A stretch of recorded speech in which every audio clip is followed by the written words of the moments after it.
प्यारे बच्चों सुप्रभात। मैं शेषनाथ ब्रह्मा। जैसा कि आप लोगों को मैंने पहले ही संधि के बारे में बताया हुआ है अन्य वीडियो में, आज हम पुनः उसी संधि के कुछ भाग के बारे में अध्ययन करेंगे। प्यारे बच्चों, जैसा कि मैंने पहले ही बोर्ड पर लिखा हुआ है संधि, अर्थात हम संधि के ही बारे में आज भी पढ़ेंगे। प्यारे बच्चों, मैंने बताया है कि संधि तीन प्रकार की होती है, स्वर संधि, व्यंजन संधि और विसर्ग संधि। आज हम स्वर संधि के बारे में अध्ययन करेंगे। स्वर संधि के बारे में हमने बताया था कि यह स्वर संधि 5 प्रकार की होती है, जिसमें हमने प्रथम जो स्वर संधि होती है उसको पूर्व के वीडियो में मैंने पढ़ा चुका है, जिसका नाम था दीर्घ स्वर संधि। द्वितीय जो संधि थी उसका नाम था गुण स्वर संधि। आज जो हम पढ़ने जा रहे हैं उसका नाम है वृद्धि स्वर संधि। इस प्रकार से हम आज भी स्वर संधि के तीसरे भाग का अध्ययन करने जा रहे हैं। प्यारे बच्चों, तीसरा भाग है वृद्धि स्वर संधि। वृद्धि का अर्थ होता है बढ़ना। ठीक है, आइए हम देखते हैं क्या बढ़ रहा है। तो वृद्धि का अर्थ हो गया बढ़ना। तो बढ़ने से हमारा तात्पर्य है क्या बढ़ रहा है। तो आज तक हमने जो देखा है, जो पूर्व के 2 संधियों को मैंने पढ़ाया है, उसमें आपने देखा दीर्घ मीन्स बड़ा होता था, ठीक है, अर्थात बड़ा आता था, जो छोटा है उसी का रूप बड़ा होता था। लेकिन यहाँ पर क्या है कि जो गुण स्वर संधि थी, उस गुण स्वर संधि में हमें मात्रा एक ही लगाया जाता था, लेकिन यहाँ पर वृद्धि हो जा रही है, अर्थात स्वर संधि के नियम में जो गुण स्वर संधि है उसमें कुछ वृद्धि हो जा रही है, बढ़ जा रहा है। अर्थात जिसमें एक मात्रा था, अब वहाँ पर 2 मात्राओं का एक साथ प्रयोग किया जाएगा, जिसको हम कुछ नियम के आधार पर सूत्र के रूप में लिखा हुआ है। इस प्रकार से आप लोग देख लेंगे, ये 4 हैं। इन चारों में जो प्रथम भाग है, आइए हम उसका विश्लेषण करते हैं, क्या है कैसे है। प्यारे बच्चों, आप जान लीजिए कि जब ह्रस्व अथवा दीर्घ अ के साथ ए का मेल हो, तो इन दोनों के मेल से हुए विकार को, विकार के रूप में जो नया वर्ण हमें मिलेगा उस वर्ण का नाम है ऐ।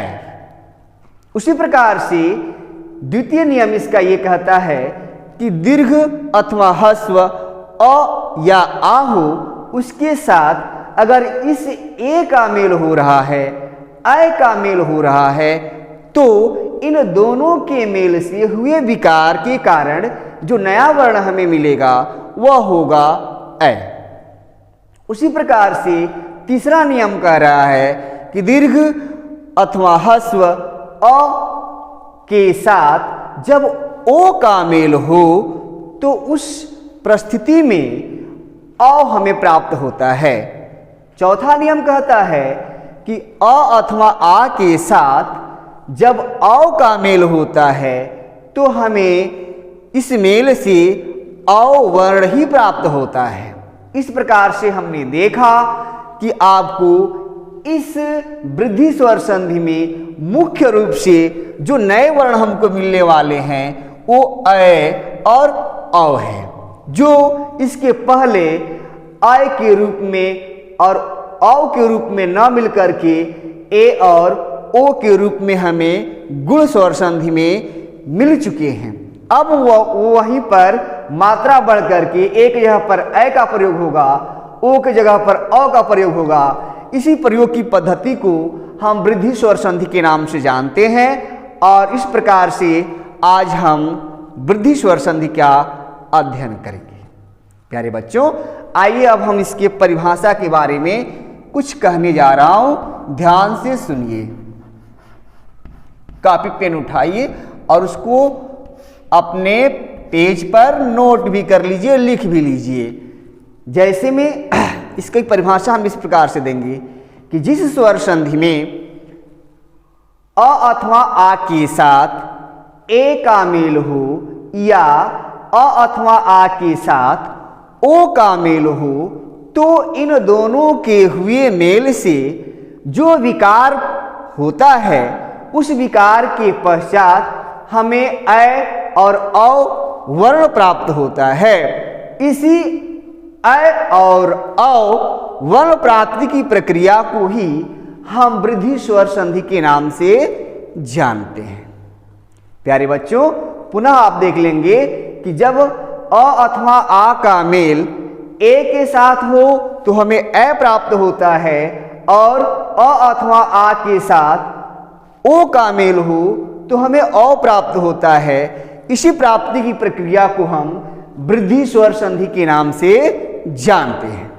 आइए अब हम इसका उदाहरण देख लें ताकि हमें स्पष्ट रूप से समझ में आ सके कि इसका मेथड क्या है। जैसे प्यारे बच्चों, इसमें दो ही मुख्य जो वर्ण आपको मिलने वाले हैं, अ और औ है। ये जो प्रक्रिया है ये पहले भी आप समझ सकते हैं इसी के आधार पर। आइए हम दो शब्द बनाते हैं नया नया वृद्धि स्वर संधि के नियम के आधार पर। पहला जो शब्द है हम ले रहे हैं एक। क्या है? एक। और जो दूसरा है यह भी एक शब्द है एक। दो शब्द हमने ले लिया, एक और एक। अब इन दोनों को संधि के नियमानुसार हमें मेल कराना है। अतः जैसे सभी संधियों में इसके पूर्व के मैंने करते आया हुआ है, उसी तरह से आप पुनः करेंगे। इसको दो भाग में हम बांटेंगे। प्रथम शब्द का अंतिम वर्ण अलग करेंगे और द्वितीय शब्द का भी हम प्रथम वर्ण अलग करेंगे। इस प्रकार से हम देखेंगे तो ये हो जाएगा ए क में हलंत लगाएंगे और इससे हम अ को बाहर कर लेंगे। यहां का जो वर्ण है वह प्रत्यक्ष रूप से ए है तो स्वतः बाहर कर लेंगे, और क जो शब्दांश है इसको हम लिख लेंगे। इस प्रकार से इन दोनों के बीच हम संधि कराएंगे। अब संधि कराएंगे तो देखेंगे कि संधि का उन चारों में से कौन सा नियम लग रहा है वृद्धि संधि का। तो कह रहा है कि अ के साथ ए का मेल हो रहा है। जो ह्रस्व अ है इसका मेल ए के साथ हो रहा है, तो जो नया वर्ण हमको मिल रहा है वह अ मिल रहा है। इस प्रकार से हमें जो नया वर्ण यहां मिलेगा वह मिलेगा अ। जो द्वितीय शब्दांश है उसको हम ज्यों का त्यों लिख लेंगे, कोई परिवर्तन नहीं करेंगे। और जो प्रथम शब्दांश है इसको भी हम ज्यों का त्यों ही लिख लेंगे, इसमें कोई परिवर्तन की आवश्यकता नहीं है। अब इन शब्दांशों को हम आपस में मेल कराएंगे, जिसमें अब संधि का कोई नियम लगने वाला नहीं है, केवल इसमें जुड़ने का नियम लगेगा। अतः जब एक स्वर को किसी व्यंजन के साथ हम जोड़ते हैं तो व्यंजन अपने आप में पूर्ण होता है। अर्थात यहाँ पर अ का हमें मात्रा इस प्रकार से लगाएंगे, क के नीचे से जो हलंत है उस हलंत को हटा करके क को पूर्ण कर लेंगे। ये हो गया इक्कै। अब इसका जो द्वितीय शब्दांश है उसको हम ज्यों का त्यों उतार देंगे, पुनः इन दोनों का मेल करा देंगे। जो नया शब्द हमें बनेगा वह मिलेगा कमय का मंत्रा कै का। शब्द बन गया एकैक। इस प्रकार से हमने देखा कि एक एक इसमें कोई मात्रा नहीं है, लेकिन यहाँ पर मात्रा की वृद्धि हो गई है, इसलिए हमको वृद्धि स्वर संधि के नाम से ऐसे शब्द प्रक्रिया को जानते हैं। दूसरा हम लेते हैं जो शब्द है, आइए देखते हैं द्वितीय शब्द रचना हम कैसे करते हैं। ठीक है, तो द्वितीय शब्द रचना के लिए प्यारे बच्चों हम देख लेंगे कैसे कैसे हम इसकी रचना करेंगे। ओके, दूसरा शब्द है महा। क्या है? महा। और जो दूसरा शब्द है औषधि है। औषधि।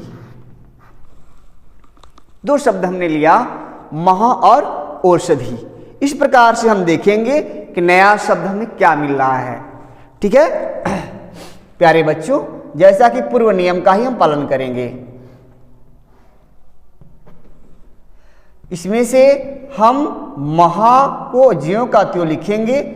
इसमें से अंतिम वर्ण जो प्रत्यक्ष है आ, इसको अलग कर लीजिए।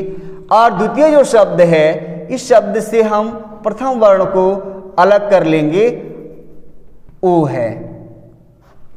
और जो शब्दांश है सधी को हम ज्यों का त्यों ही लिख सकते हैं, कोई दिक्कत नहीं है। अब इसमें से संधि के नियमानुसार हम देखेंगे कौन सा नियम लग रहा है। तो द्वितीय नियम देखेंगे, आ के साथ जब ओ का मेल होता है तो अ हमें प्राप्त होता है। अतः वही प्रक्रिया यहाँ पर भी है, आ के साथ ओ का मेल हो रहा है तो हमें अ मिल जाएगा। और जो द्वितीय शब्दांश है सभी आप लिख सकते हैं, कोई दिक्कत नहीं है।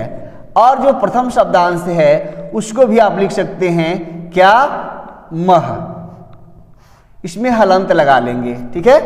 अब इन दोनों को एक साथ हम जोड़ेंगे अर्थात मेल कराएंगे और ये हो जाएगा, ह से हलंत हट जाएगा क्योंकि स्वर इसके साथ आकर के जुड़ जाएगा और ये नया हो जाएगा महो। उसके बाद सधी जो दूसरा शब्दांश है हम ज्यों क्या त्यों लिख लेंगे। तत्पश्चात इन दोनों का हम मेल करा लेंगे और एक नया शब्द हमें प्राप्त हो जाएगा। देख लेंगे, कुछ इस प्रकार से होगा, महौषधि। शब्द प्यारे बच्चों हमें जो नया वाला मिला वह मिला महौषधि। इस प्रकार से हमने देखा कि वृद्धि स्वर संधि के अनुसार हमारे जो शब्द बनेंगे उसमें मात्राओं में वृद्धि हो जाएगी।